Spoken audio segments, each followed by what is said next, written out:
Once again, our heroes of Trine must reunite to take on a new threat. This time, a clockwork army that's seeking to take over the land. Frozen Byte is once again releasing a new adventure in this universe, and honestly, even though this is the 5th entry in the series, I'm still excited to get into it. Now, why at this point, usually franchises with this many sequels begins to get stale. However, it does seem like Frozen Byte is doing some things to mix it up and keep us engaged. That being said, don't worry, the game will still be 2D, still have platforming, puzzles, and combat. So it's definitely going to be keeping the DNA that made Trine 1, 2, and 4 so great.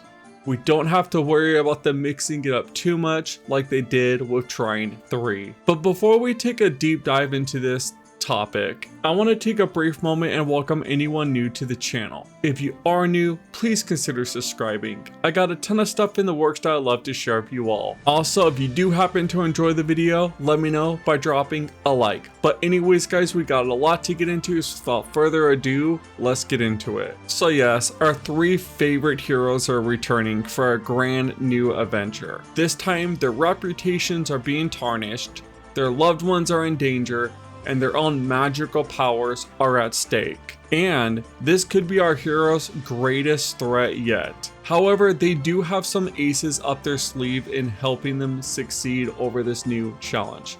They're getting new abilities and skills, and they're definitely going to need it. In fact, even the developers have said they want the combat to be more challenging this time around, stating that the Clockwork Knights will give our heroes a run for their money. And it's not just the knights we have to worry about, but the boss fights are going to be harder as well. And they're going to require a blend of platforming, puzzle solving, and combat in order to take them down. So yes, I know this may be off-putting to some people, however, I'm intrigued by this. The previous games did have an extremely easy combat system, so overall, I'm up for a more challenging experience, and I feel like it could be a great addition to the game. That being said, I do hope they don't go overboard with this. After all, there is a type of experience that fans are looking forward to from this series, and having a 2D game that's extremely challenging is not one of them. Most fans are expecting a more laid-back experience with a beautiful art style and lovable characters. So if they do stray too far from the DNA, sort of like they did with Trine 3, I can see a lot of players become overly frustrated by this, and it would actually turn off a large portion of the player base. That being said, I do hope that Frozen Byte has a good balance. If you do decide to play on the harder difficulty, it's just not a frustrating experience, but a challenging one, and there is a difference. Plus, it's not just the combat system that's getting kicked up a notch. Even the puzzles are being handled differently this time around. So if you are up for a more challenging experience, this could be the game that you're looking for. That being said, if you're not looking for that challenging experience, you'll be happy to hear that the developers are putting in a difficulty setting to the game. So if you're wanting something more laid back, something more like Trine 4, then you're gonna be able to get that. And it's not just an easy, normal, and hard mode type of setting.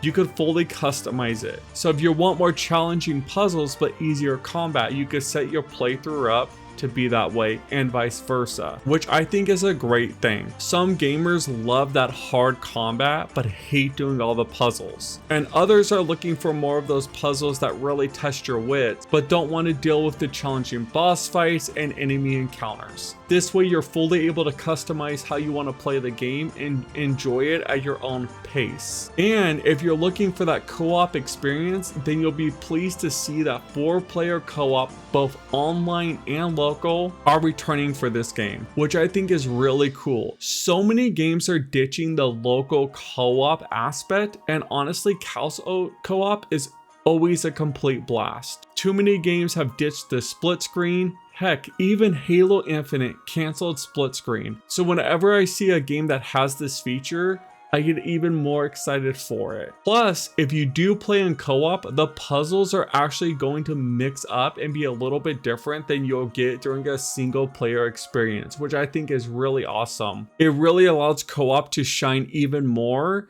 instead of just like the single player puzzles, but now two people are like doing them. It is going to mix it up so you can enjoy the single player experience, the solo experience, and then jump in with a couple of friends and kind of mix the game up and get more replayability out of it. Now, what's even more cool is we don't have to wait too long to get our hands on this game, as it's set to be releasing this summer and is coming to all platforms. So if you're excited to play this title, you'll be able to pick it up on the platform of your choice.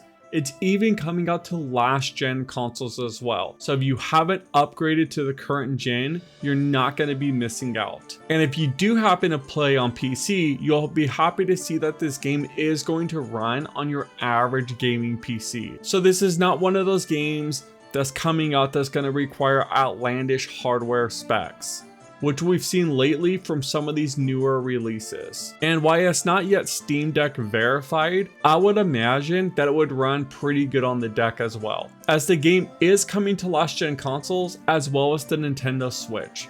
So no guarantees, however, I do not see any reason why this game would not perform well on the Steam Deck. After all, Trine 4 is deck verified, so I'm imagining Trine 5 will be as well. Overall, I'm getting pretty hyped up for this summer. I remember when summers used to be the gaming drought, but man, does this summer just keep looking more and more packed. From Warhammer Boltgun coming in May, to Aliens Dark Descent and Diablo 4 coming in June. And now we're getting a new Trine game. I don't know how I'm gonna find time to play all these great titles coming out over these next few months. But I want to hear what you all think. Are you guys excited for Trine 5? What other games are you looking forward to this summer? Let me know in the comments down below. As for me, I got a ton of work to do, so I'm gonna get back to the grind and I'll catch y'all next time. Peace.